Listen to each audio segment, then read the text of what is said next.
இன்னைக்கு நம்ம கோதுமை மாவு வச்சு சமோசா செய்ய போகிறோம். அது எப்படி செய்யறதுன்னு வாங்க பார்க்கலாம். கோதுமை மாவு 2 கப் எடுத்துருக்குறோம். இப்போ ஸ்டஃபிங்க்கு என்னென்ன செய்யலாங்கிறது வாங்க பார்க்கலாம். பாருங்கள், பச்சை பட்டாணி கொஞ்சம் எடுத்துருக்குறேன். நல்லா ஊற வச்சு பருப்பு இது கொஞ்சம் சேர்த்திக்குங்க. வெள்ளை சுண்டல் கொஞ்சமாக ஊற வச்சு எடுத்து வச்சுருக்கிறேன். இது ஏன் நம்ம தண்ணி சேர்த்திக்கலாங்க. தண்ணி சேர்த்திட்டு உப்பு சேர்த்திக்குங்க. இப்போ க்ளோஸ் பண்ணிவிட்டு ஒரு 2 விசில் எடுத்துடுங்க, வேக வச்சு எடுத்துடுங்க. இந்த மாவு கூட கொஞ்சம் சால்ட் சேர்த்திக்கலாங்க, கொஞ்சம் ஓமப்பொடி சேர்த்திக்கலாங்க. மாவை நல்லா மிக்ஸ் பண்ணிக்கலாங்க. இது கூட கொஞ்சமாக பட்டர் சேர்த்திக்கலாங்க. நான் இது வீட்டிலே செஞ்சதுங்க. இந்த பட்டர் நல்லா மிக்ஸ் பண்ணிக்கலாங்க. கொஞ்சம் கொஞ்சமாக தண்ணி சேர்த்திக்கலாங்க.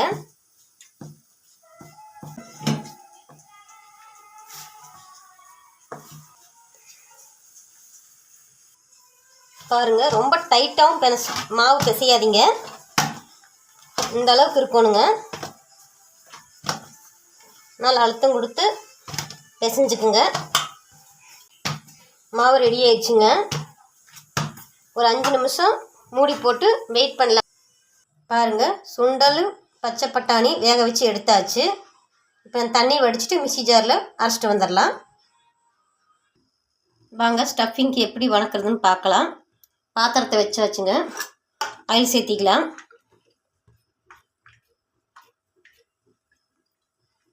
இப்போ பச்சை மிளகாய் சேர்த்திக்கலாங்க. சிறு துண்டுகளாக நறுக்கிக்குங்க பச்சை மிளகாவை. வெங்காயம் அரிஞ்சு வச்சுருக்குறேங்க, சேர்த்திக்கலாங்க. கொஞ்சம் கருவேப்பிலைங்க. இது நல்லா வதங்கிட்டோம்,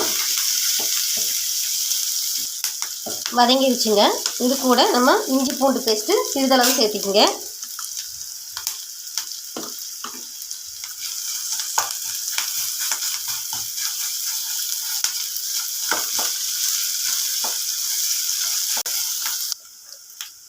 சிறிதளவு சோம்பு, ஜீரகம், மிளகாத்தூள் 1 ஸ்பூன்,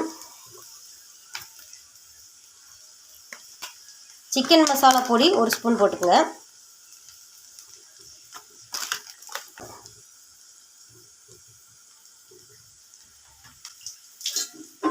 நம்ம அரைச்சி வச்ச பச்சை பட்டாணி சுண்டலை எடுத்து சேர்த்திக்கலாங்க.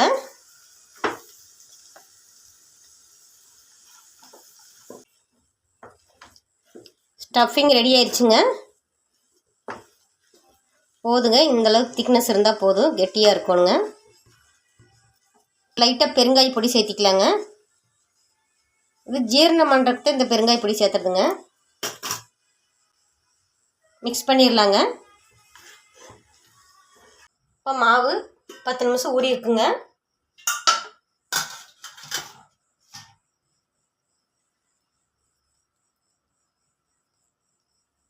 சின்ன பவுல்களை சேர்த்திக்குங்க.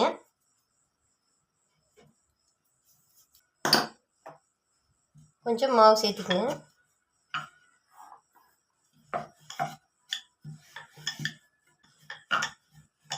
உருண்டைகளாக எடுத்திங்கன்னா கொஞ்சம் லேசாக நம்ம தேய்க்கும்போது லேசாக கிடைக்குங்க. இப்போ கட் பண்ணிக்கலாங்க.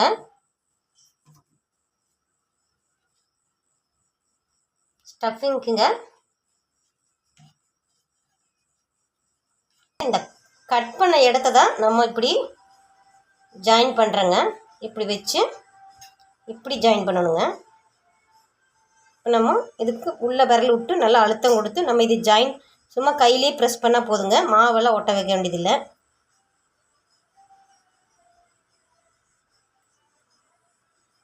பாருங்கள், இப்போ ஸ்டஃபிங் வச்சிடலாங்க.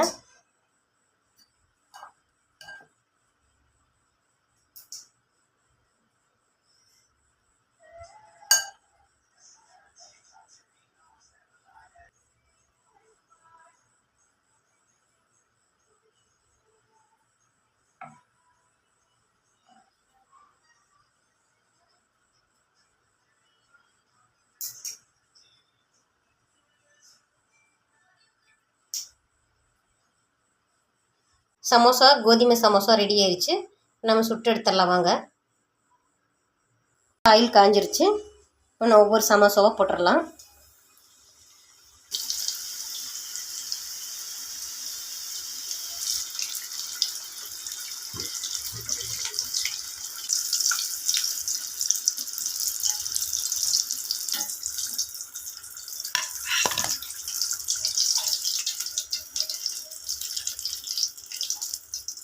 பாருங்கள், சமோசா ரெடி ஆயிடுச்சு. இதே போல் நீங்களும் செஞ்சு ட்ரை பண்ணி பாருங்கள்.